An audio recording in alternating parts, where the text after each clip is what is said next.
Hey, what's up, all you demons out there? I'm Duuz-Diz-Din, and I'm coming at you with episode 20 of Super Dragon Ball Heroes, titled Decisive Battle Time Patrol versus the Lord of Darkness. And we switch over from our usually scheduled schlock of Dragon Ball content because I am sorry. I'm sorry. The Universal Conflict Saga was not good. It wasn't. It really wasn't. Because we didn't get Fu. We didn't get any more of Cumber. All these things that we thought we would be getting, we didn't get any of it. You built up this whole story with the Prison Planet saga, and you didn't do anything with it. And then you go into a story that just seems like padding. It seems like filler. That's just how it felt like. Like you could have cut that entire thing out. It was literally just a sidestep so that Fu could just do his thing for a while and then come back with everything in order, with all of his machinations fully in full swing. Which begs the question of why he even had anyone come in to begin with. Like, he started all of that. He kicked off everything. It raises so many questions. But whereas in that series, where we were dealing with all the super versions of Goku, Vegeta, Trunks, all that, over in the actual Dragon Ball Hero storyline, where, the Dark Army, where Deborah is a credible threat, his sister Toa is a credible threat. We have literal demon gods to contend with. Like, yo, come on. Tell me that you would not have loved to have seen demons. Demons! We've been dealing with gods in Super. Why not over here in the Zeno versions of everything? We've been dealing with demons. Toa has been a credible threat in this universe for 10 years since Dragon Ball Online released in 2010 in North Korea or South Korea. It was originally a Korean game, I believe. But, that series where Toa was first introduced, created by Akira Toriyama himself. And, with this backstory, Toa, Mira, Fu, all of them were introduced in that game. They have been around for 10 years with their machinations behind the scenes. The demon god Demigra, the unleashing of Michikabura, the leader of the demon realm. Like, you've had this plot line and these characters all on the back burner. And we're over here dealing with everything but. Like, Fu's barely even involved in the one story that's supposed to actually be showing him off. I would love to have a story where we see Goku, Gohan, Trunks, Vegeta, and Goten. Goten's actually doing things. Like, come on, they're all part of the Time Patrol. Doesn't that sound interesting? Like, that's the kind of stuff I would have loved to have been seeing. But, no, we get none of that. We don't get to see the ultra cool Cronoa in her ultra powered up time form, whatever. The supreme Kai of time and all that good stuff. We don't get to see any of that. This ultimate team up where Gohan looks really cool. Like, Gohan looks really cool. I don't know what's going on with Goten's outfit, but you have Vegeta in this cool trench coat. Everybody gets these cool trench coats, and it's so awesome. Tell me that everyone in their demon god forms doesn't look like guys you would love to be seeing throw down with the main villains. No, Deborah is interesting here. He was used so sparingly in the original series, but to see him actually doing things, being a threat, being a challenge, dude. And Pan is involved too. like like this is a series I would love to be seeing, and the fact that ultimately Trunks, who trained under the Supreme Kai of Time, unlocks God Key in this series. It's fan service as all get out. Don't get me wrong, but it's just like, of course he would unlock God Key to some extent. Like with all that's going on, of course he would be the one to tap into God Key in this version of the universe because he trained under a god. Like, all this stuff that was set up years ago in Dragon Ball Heroes pays off to some degree. The setup in Zeno and Xenoverse, in all these series, it pays off with Trunks becoming this god powered entity. Like, yo! I've ranted and raved enough.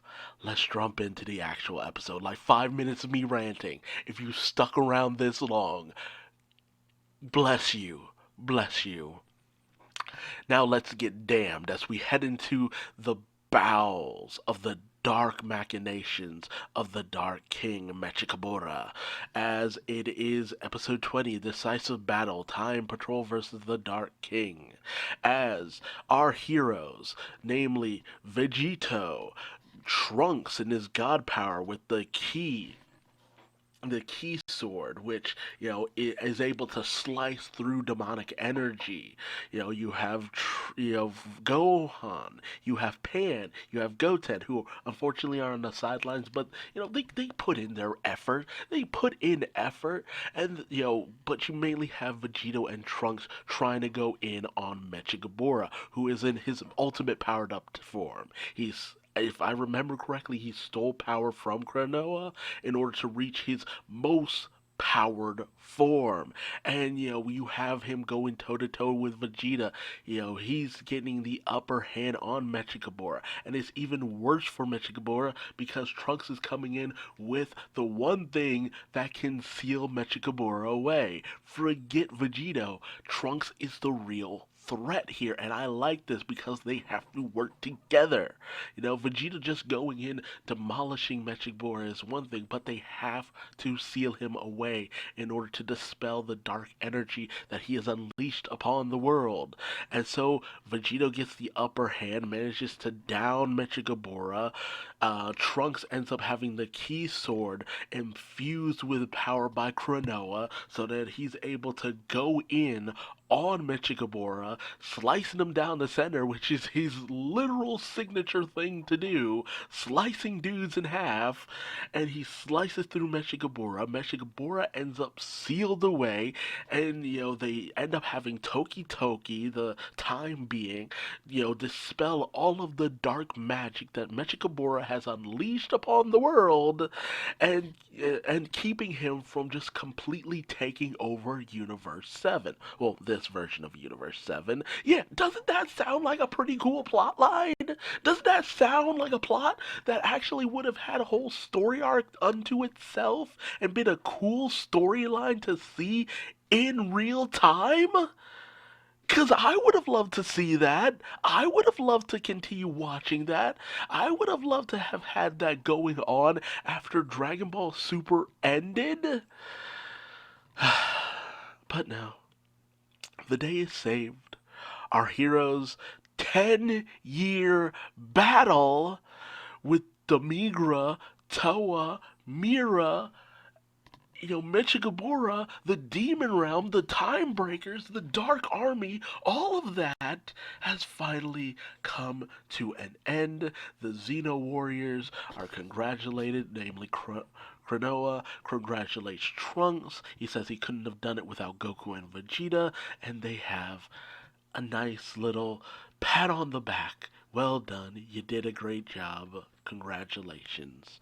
But we see that before Toki Toki, demolished the Dark Tower of Demigra, Toa and Mira had sent away their only child. And this is something, again, that was introduced in Dragon Ball Online, where Toa and Mira were first introduced, where they had the baby Fu, who had been sent away, and we never found out what happened with the baby. We just saw him come back one day in Dragon Ball Xenoverse 2. That was the next introduction of Fu. He just comes back and he's aged up all of a sudden, and it's just like, what the? He looks like a hipster. What's going on? And we never fully got any information on what he was up to. He was just going around fucking up the timeline just like his mommy and daddy. You know, it was just a thing he was doing. And so we get to see the day he was sent away, Toa and Mira instilling in him that he would have to, go out and one day he would be able to just conquer everything. Nothing would be beyond his reach and all this good. He will obtain everything. And so she sends him away Superman style. He gets flung through this rift in time and we see him as a teenager up to something. And it's just like, that's why I'm interested in seeing more of Fu, because he has a backstory that is very involved. Everything with the demon race has a lot going for it, but we don't get to see enough of it. Time and time again, there's some kind of sidetrack, and it's just like this has been something 10 years in the making. That's what Fu has been, something 10 years in the making, and I'm interested in seeing where that goes. Demigra was interesting, Toa and Mira are interesting, Mechikabura has been interesting, Fu is interesting, but I want more. I want to see more of that. And I very much doubt Toa and Mira have been done in with everything that happened at the end of this episode because they come back so often.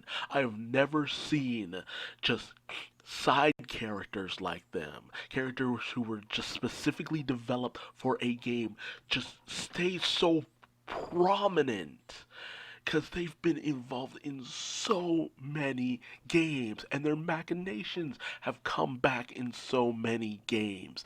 Toa, Mira, and Fu have always come back in some way, shape, or form. And I'm wondering where it's all leading. Super Dragon Ball Heroes has to just be a way of just giving a climax to these characters. But the way it's being done in this series, it's just not cutting the mustard, man. Like, are you serious? After all this time, this is all you can really come up with? You're telling me that ultimately they didn't really have that more interesting of a part to play in everything? Come on, please. I like these characters. I would love to see them in the main series. In a world of gods. We are seeing god after god after god. We're dealing with the Kais, the gods of destruction, Zeno, all of that. I feel like this would be the perfect time for the demon race to really be coming in and being a credible threat in a mainline series. I really feel that way, but no, they just keep being brushed aside, I guess, to give enough room for the games in which they can constantly appear. But, like, yo, guys, there's a fan base for these characters. Do something with them, do a little bit more with them because it feels like they're being squandered. They have these cool moments, they have these cool transformations, they have these cool forms. Again, Deborah has pertinence. He has involvement. There's something to do with his character. And, like, just to have that brushed off in a game that nobody in America can play, nobody outside of Japan can play, feels very limiting and it depresses me because it feels like you have this story that could really be going somewhere. Or maybe I'm just crazy. Maybe I'm hyping up something that was just never meant to get hyped up. It was just a quick cash grab, and I'm just grasping at straws to get more Dragon Ball content. But can you really blame me? Can you really blame me when it feels like Dragon Ball content just hasn't really been to the capacity that I wanted in, and that's specifically just a series, an ongoing series. Dragon Ball Super whet the appetite. Dragon Ball Broly had me go wondering where we would go from here on out, and I see potential in Super Dragon Ball Heroes, and that potential just doesn't feel like it's being utilized to its utmost. But tell me your thoughts, feelings, and theories in the comments section below. Did this glimpse at the world of the games of Toa, Mira, Fu, Michikabura, Deborah, all of that, were you more interested in that as I have been? Or do you ultimately feel that it's all clumped into the same garbage that you're just not really that interested in? Leave your thoughts and feelings in the comments section below. If you liked this video, leave me a like. If you didn't, feel free to leave me a dislike. Subscribe to hit the bell icon as I continue on my journey through Dragon Ball Heroes. Super Dragon Ball Heroes, but it don't feel that super sometimes. And please join me for the next episode. Until then, I've been Duuz-Diz-Din, and I will see you later. Bye-bye.